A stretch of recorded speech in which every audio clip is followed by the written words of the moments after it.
Next up, we have Kyrie by Noctigonis from the Deepwoken OST. I understand this is a Roblox type of thing, so there you go. Once again, everybody, this is a Basterd's LFA, a layman-friendly analysis. I'm a professionally trained musician, a composer, and my objective here is to explain things in a way so that you don't have to be one to understand what's happening here, musically. So if you like the sound of that, make sure you're following the channel, subscribe to the channel, whatever term you want to use, like the video, share the video, leave a comment, become a member, turn on notifications, all that good stuff. 2 disclaimers. Number 1, I'll be pausing a lot, as I will be pointing things out as they happen. Do not request songs just yet. I'll let you know when you can. And number 2, if this is recorded live on stream on a single take, so I might stumble upon my words. Whatever happens, happens. So with that being said, let us go ahead and see what we got. Kyrie from the Deepwoken OST. Let's see what we got.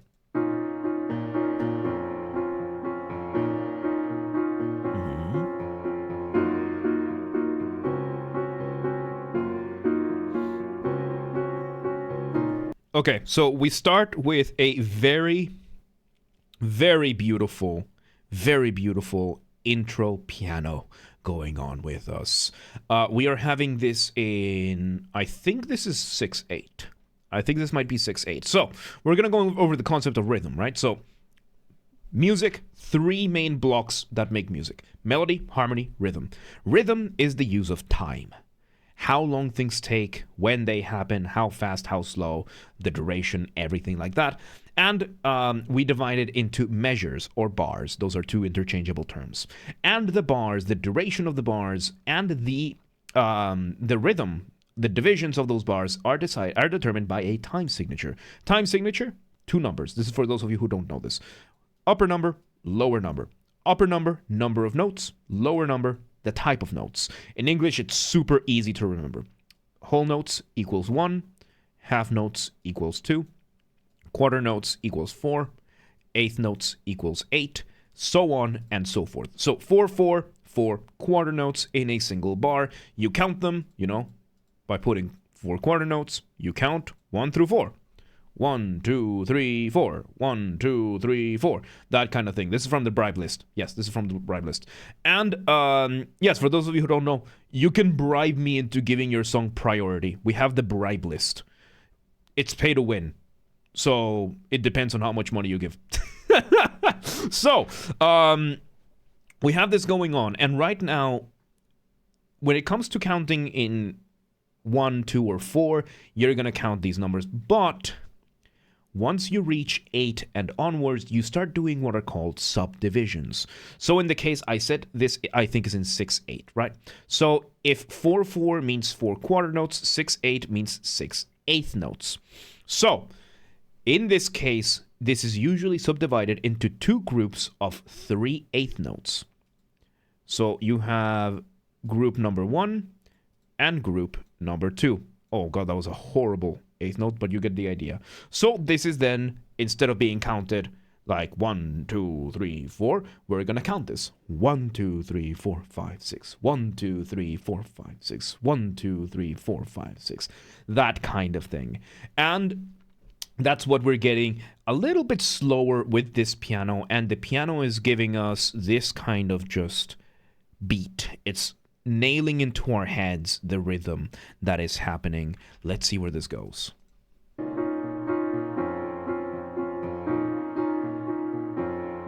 And you can hear that the lower end of the piano kind of plays against it as well, giving us a little bit of extra.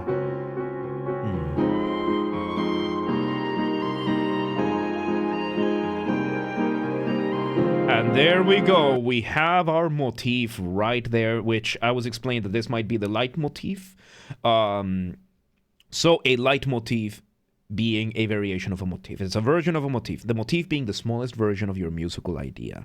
And a leitmotif is a different thing. So leitmotif is what happens when you take a motif and you use it in more than one composition for the same purposes. It becomes the theme, basically, of something. This was coined by Richard Wagner, when he made the Ring Cycle, a series of 4 operas that take anywhere between 12 and 14 hours to watch, depending on the performance. And there were moments where I'm going to mention Ring because it's the easiest example that I have. So there is the leitmotif of Valhalla that is played at the very start, or fairly close to the start to the first opera. And Wagner was like, I like this motif. This is a cool motif. I like it.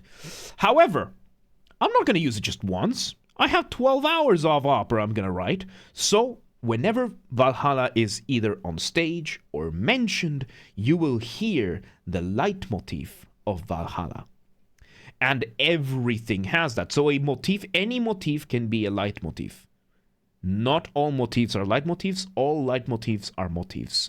So there is that going on, and yeah, apparently this is a leitmotif, and we're having this very beautiful melody. The piano is like very going upwards, the flute is kind of going downwards. Very lovely contrary motion that we're getting over there. So let's see where this goes.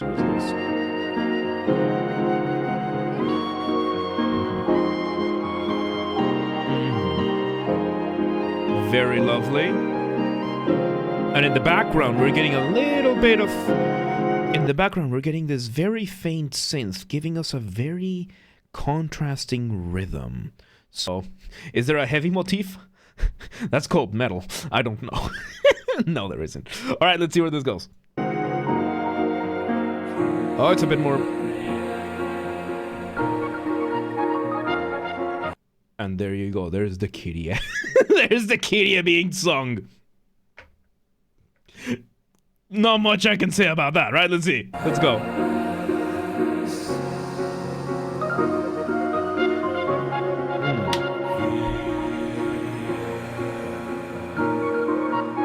Okay. Let me see. Is this true? So what we're having here is we're having what is called a call and response between the vocals and this other synth. Yeah, the synth is doing like this weird syncopated, almost polyrhythm, not entirely. It's the effect of it a lot is because of the delay, that the echo that it has. But what I wanted to highlight here is we are getting the singer doing the thing, and as soon as he's done, this synth starts doing a conversation between 2 musical parts, a call and response, a very beautiful way of making music. So, the lost cities people enslaved under the drowned God's will, their voices raised in worship, full pleading for mercy. Kyrie eleison, Lord have mercy. There you go. And there's the flute as a response. So now instead of the vocals, we have the flute. But still, the same call and response.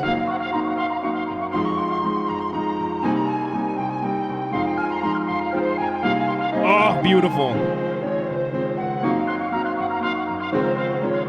Yep, and we're basically just developing the melody.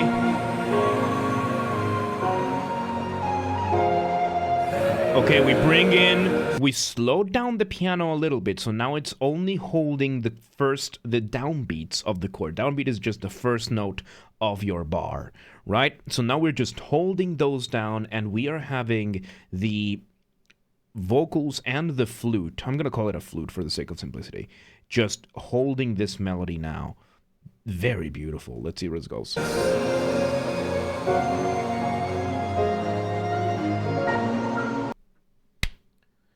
And we bring an organ. Okay, so when it comes to instrumentation and orchestration, as I always say, it's not just choosing the right instrument for the right sound. Is it 3/4? I think it's 6/8, but it could be 3. I'm not entirely sure. But whenever you make a choice for instruments, you want not just the right sound and texture, but the right psychological response. And when it comes to the organ has a very specific psychological response in people. Because as opposed to a piano, the piano, even a grand piano, you can probably, even if cramped, fit in most people's homes. Like, it's something somewhat accessible to people. But an organ, a pipe organ, that you need to design entire massive buildings around it. It's a architectural engineering marvel that those things even work. They are extremely expensive to set up and extremely expensive to maintain. So when that happens, you get the association of the organ is something like a church, a cathedral, a symphony hall could ever hope to possibly afford. So that gives you that sense of hierarchy, of higher than thou, of way more than you could possibly ever be by yourself. So it gives you that response. So there you go. All right, Megumi, thank you for hanging out. Catch you around. So yeah, let's see.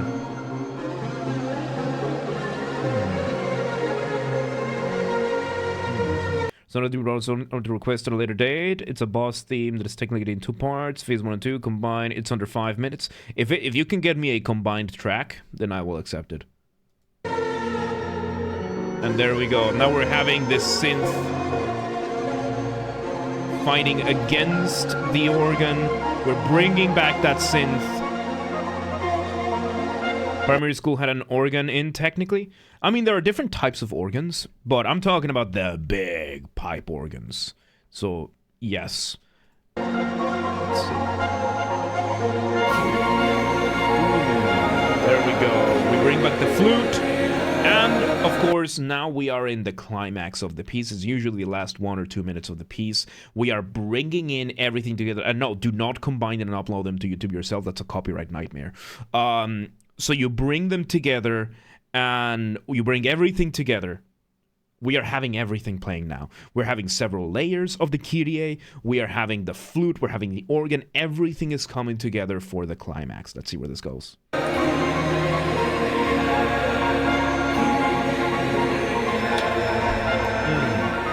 I really love that rhythmic difference with the synth. And now we come back to the original piano rhythm. We're slowing things down. And we have this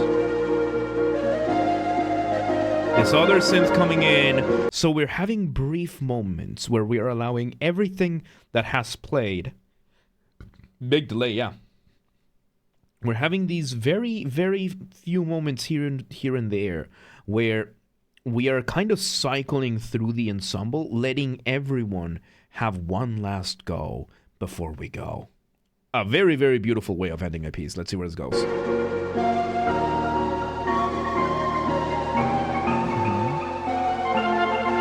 And one last go at the melody. Beautiful melody.